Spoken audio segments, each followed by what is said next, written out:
So we are back, and it's probably going to be our last vlog because we're actually in layover at the moment in Kuala Lumpur. We're flying back to the UK tomorrow. So we've had a few messages on social media with quite a few questions really. So we thought, do you know what, we're just going to make this vlog, aren't we? And we've got time on our hands. Let's give a bit back here and answer your questions. So first things first, what was your favourite country and why? Mr. Ringsting. For me, it was Vietnam, just by a snippet over India. Yeah, just love the hospitality there, as we're everywhere we've been. Cheap, good vibe. Yeah, I'm going to say India. I would say Malaysia, but we haven't, since we've been here, we've been in lockdown. We're in Langkawi, so I can't really comment on that. But for India, for me, it's just mind-boggling. And they say that it sets the bar. It does more than that. It opens your eyes up and. Let's just talk the food. Oh my freaking god! For me, the food always going to win it. I'm an eater. The food in India. Yeah, and every state is like a different country, isn't it? Yeah, it's crazy because you can just get a 2 hour train, 2 hour whatever, and you're still in India, but it's completely different to where you were before. It's amazing. Number 2, how did you plan your route? Wow, spent the whole of last summer basically YouTube and Google. Yeah, everything. YouTube. If you're thinking of doing what we've done, giving everything up and going to see the world, YouTube is absolutely amazing. We followed such YouTubers as Lost Blanc, great for Southeast Asia and the Philippines. The Bold and Bankrupt. If you don't know who he is, oh my god, for India. Psycho Travels, amazing. Babe, where's my passport? You will find somebody that you like. I mean, there's certain people that. Carl Watson was very good for India. That give us a good route. But not everybody. You'll find your personal vloggers that you like, and they'll be on your wavelength. Yeah.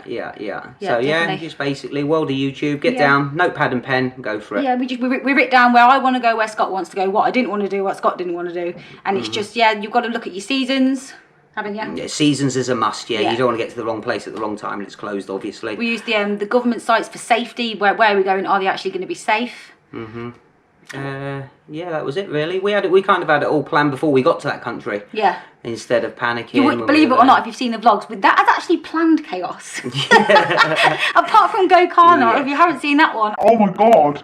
That wasn't planned very well. That was just, we were just knackered, and I'm a bit of a drama queen. Do you think they've noticed that by now? Yes, if they haven't, they haven't been watching properly. Yeah. And I actually, best girlfriend ever, I bought Scott for Christmas every kind of book you can think of. Granted, we've only gone through 4, but yeah, that helped as well, didn't it? Yeah, it did. It was educational. Okay, number 3. Where's the cheapest place you've been? Well, Scott's in control of the money because I don't get it, so... Cheapest place we've been is Northern Vietnam. Yeah, Northern Vietnam's been the cheapest. There were some very cheap places in India, but on a whole, Northern Vietnam, accommodation was half of what you'd expect. We were getting decent accommodation for £5 a night, bed and breakfast. Yeah. That was in Hanoi, Tam Coc and Cat Bar Island. £5–10 a night. Tam Coc, big shout out to the Quang Quang. It was £9 a night and it was like a 5-star hotel. We're actually in a 5-star hotel at the moment. And do you know what? The Quang Quang, exactly the same, weren't they? It was, yeah. And that was with bed and breakfast, wasn't it? Yeah. So yeah, Vietnam. Yeah, Northern Vietnam. You're paying less than £1 for a beer in a lot of places. £2 for a main meal. Yeah, you can live comfortably on £20 a day for one person. Yeah. Okay, next one. Best nightlife. Now, I wonder who do you think that is, one of your mates? Yeah. I don't know. We've been asked that a couple of times, haven't we? What do you mean best nightlife that I can remember? Because I don't think I've ever been as drunk as I have in some of these places. Don't talk about certain nights because you can't remember. Didn't happen. We didn't take the camera out every night. I'm going to say Bohol, Philippines.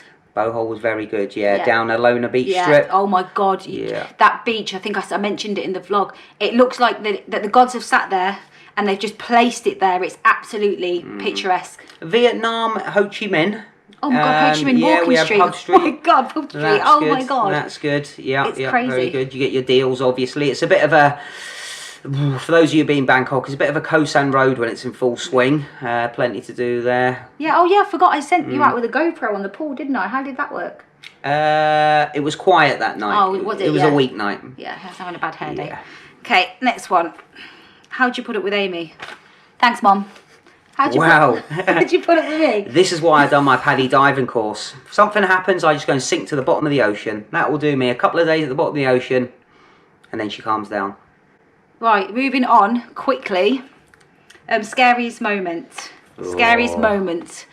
We'll both agree Yes. on this one, Yes. won't we? And mums, don't worry, we've learnt our lesson. Yes. Right, long story short, we'd left Gokana, we were on Cuddle Beach, and we'd got a tuk-tuk. We thought we were getting a tuk-tuk. Just a 15-minute journey to the train station. Halfway into this, I'm realising we're driving the wrong way up the motorway. I'm thinking, on the other side, we're just completely on the wrong way, weren't we? The signs weren't the right way. It was really, really dark. We were in a crappy little, this tiny little rickshaw that was just, what, 2cc? And next thing you know, all these sleeper, what are called sleeper buses, were swerving in front of us, and one of them swerved. I looked at Scott and thought, I can't believe we could die in a tuk-tuk. Yeah. He was 2 metres away at closest point. Absolutely, it was just horrendous. And then it just kept happening. So when we got out, I went into shock and threw up. You were just, it was a real surreal moment, weren't it? Yeah. It was the scariest single, it was horrendous. I still see them headlights now, haven't I? Oh my God. Do you know the expression, deer in the headlights? It was backpackers in the headlights. Just thought, oh my God, I'm going to die. Everybody that said we shouldn't come here was right. Yeah. It was horrible. I'm sweating thinking about it. So yeah, the tip there, don't do a rickshaw, don't do a tuk-tuk journey, whatever, at night, unless it's no more than 5 minutes, because the safety there isn't like it is in the UK. Yeah, you're all right in your hometown getting the tuk-tuks, but I wouldn't start going to airports and train stations and so on. Yeah. But the worst thing is the driver didn't seem a bit phased. He was like, "You okay?" Yeah, like an every night experience for him. It wasn't. Not all of them have been like that, but that specific man, if I see him again, is yeah. So yes, Okay. mums, don't worry, we won't be doing that again. Next one. Next one is, what's your most memorable? Most memorable for me moment. It's got to be doing my Padi course in the Philippines. Absolutely brilliant. I was always going to say, I mean, that was for my 40th birthday. We went down off the island of Coron, down to the old Japanese World War II shipwrecks. Brilliant. Absolutely brilliant. 2-day course, doing my Padi initially, then doing these dives. Was unbelievable. I'd recommend it to anyone who goes to the Philippines. Yeah, they say to do it in the Philippines, don't they? Yes, Yeah, that wasn't for me. No, you've seen the vlog. No. Loved it. You're at top of the food chain unless you're in the ocean. Remember that. Next one. How much was your Padi? Oh, Scott, in Coron. How much did you pay for your Padi in Coron? My Padi course was £280 British. And that was with the 4 dives with it, obviously, my 2 days training. £280 to get my certificate for open water up to 18 metres depth, and obviously the 4 dives with it. Yeah. And then when they come home, if you're with your girlfriend or partner that doesn't want to go, they'll bore the shit at you with all the information. They give you a little book and you can read that too. But I did question you a lot, didn't I? Yes, Triggerfish. Yeah. Stay away from triggerfish. Never seen one, but I know they're vicious as hell. Yeah. If you want the name of the company I went through, just message me and I'll forward it on. Right, next one. Next one. Did you get any pre-travelling anxiety? I didn't, but I had the worst time for 4 to 6 weeks. You know I'm a drama queen. I can worry about everything and anything, small to big. But what did it for me, and this is also a little tip, is when you are going to India, don't tell everybody, I shouldn't say that. You will have people that have never been. There's a saying, and it says, people with the closed minds have the biggest mouth. The amount of people that were saying to me, all the bad things that happen in India, you're going to be so ill over there, you're not going to last very long, it's this. You watch the news. Do you know how big the population is in India? Mm-hmm. It's ridiculous. And then with this all going on in my head, I had a bit of PMT. It was we had so much to stress about, selling the cars, painting the flat, yada yada yada. It was just, I didn't sleep. At one point when you come back from work, I said we're not going because the things in my head. But then within 24 hours of landing in India, it was like, it's fine. It's people saying, oh, you won't last 2 minutes over there, I'll give you a month. I can't wait to go back. You'd live there. Yeah, oh my God, it's the Indians are the most pleasantest, helpful human people. They are just, they're lovely. Granted, but there's bad people all the way across the world. You can't judge a nation just through arseholes because, God, I'm English and I've met plenty of them. Yeah. You know? Yeah. No, the locals, brilliant, weren't they? Yeah, that goes for all the countries we've been to. I think it's normal for you to get anxiety because, in the nicest possible way, I'm 36 now, Scott's 140. You are going to panic because you're used to paying you're used to getting your wages. You're used to then paying your rent. You've got your bills, your phone to pay, and then all of a sudden it's like, go on then, fly. What do you do now? You've got nobody to answer to, and it does get you like that. You're thinking, God, are we doing the right thing? But it's the best. It's the most amazing experience we've ever had. Yeah, unbelievable. If you haven't done it, do it. Yeah. And if they say don't go, just go. Right, next one.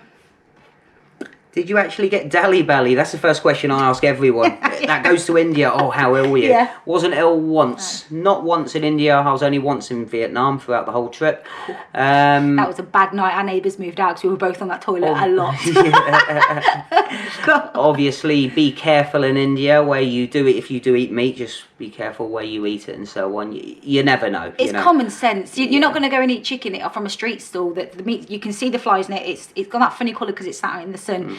And you're thinking, oh, there's nowhere to wash your hands. You're not going to order chicken kebab, are you? We were vegetarian for the first 2 weeks? First 2 weeks, and then I got chicken, and once you start, then you carry on. But I'm not saying do it, because I was all right. I'm not saying, but for me personally, I didn't get ill once, and I was eating the meat. I was eating in a few shacks where you look about and think, oh, is this right? But yeah, I was fine. Don't trust a fart. Yeah. Yeah, but do you know what my rule of thumb was? If you're paying over £4 or £5 for meat, you generally know if you're inside a decent restaurant. When we got to, was it Pushkar? No, it wasn't Pushkar. Where were we? Jaisalmer. I wanted meat, so we went and found the best restaurant there, wasn't it? But yeah, no food quok. We got food quok belly. That was. And you'll find some of the places where all the locals go that are busy, even though it might not look the cleanest, they're turning over the food. They're making it fresh because there's such a high demand. All because you see a fancy restaurant. If it's quiet, does it mean it's fresh? Yeah. We were told don't eat the train food. Oh Jesus! After 15 hours on a train, you will eat anything. The samosas they freshly made at one of the train station in India. Oh, they were amazing. Yeah. I'm probably sure we ate a few flies, but we're still alive. Yeah. Right. What size backpack did you use? Wow, we got the 60-litre Euro packs, didn't we? Yeah, and they've got the backpack that goes on that you can take off. Too big, in my opinion. I wouldn't. Ridiculous. Because do you know what? It's just you end up wearing the same thing over and over again. Yeah. I mean, this was white. I don't know what colour it's coming up on the camera, but no, 60 litres, ridiculous. Next time, I'm just going to take the backpack that you've seen us on, the small backpack, and one on the front. Yes. Yeah. And I'm going to lose a lot of weight by the time next time we go. So in theory, my knickers will be smaller. We're laughing at. I believe you. Yeah. Anyway, next one.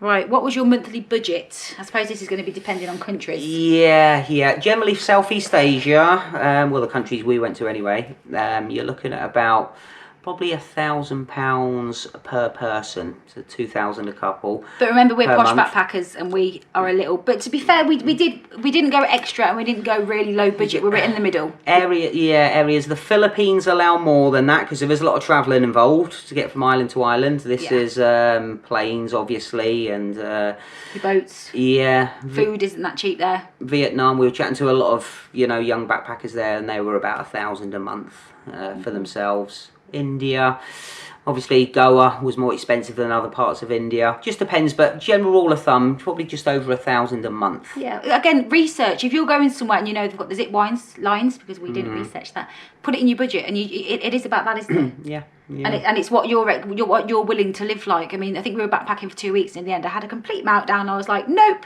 not doing it. Anything more? No. So then, we spend a little bit more. Yeah. And make sure your nails are in your budget because they're really cheap out here. Next one.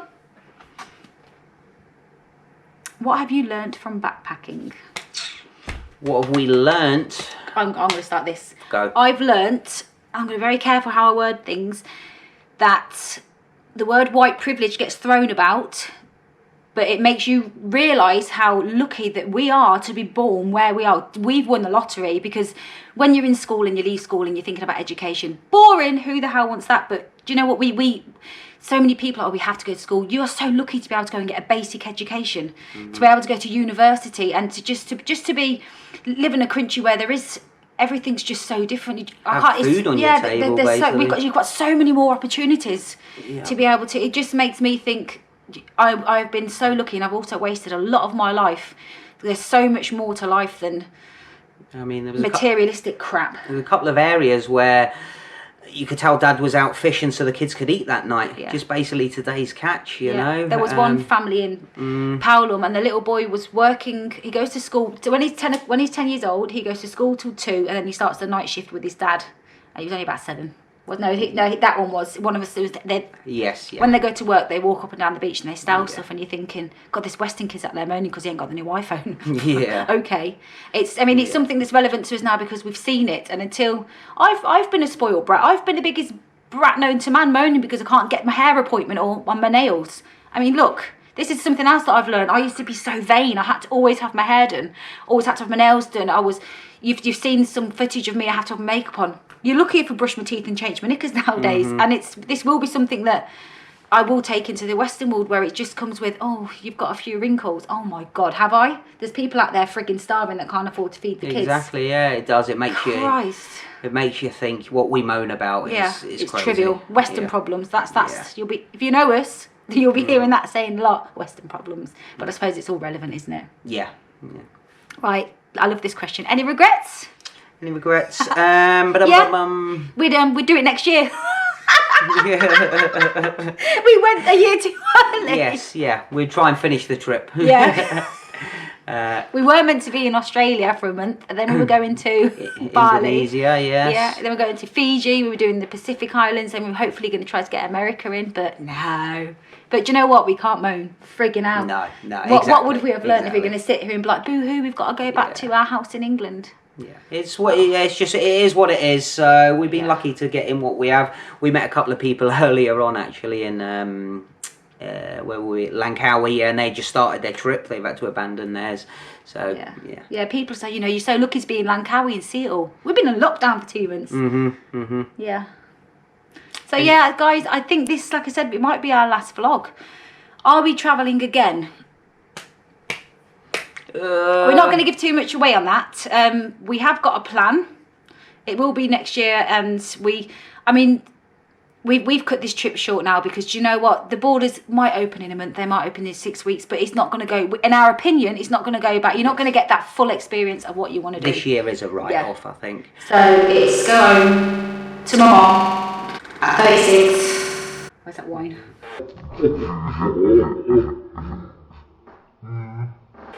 Go back to work, and save some more money, and then the world's our oyster again. Yeah, I think I'm boring everybody now. Is that us? Yeah, I think that's us. So thank you for listening. We got a flight tomorrow. Hope you enjoyed the videos. Yeah, so bye.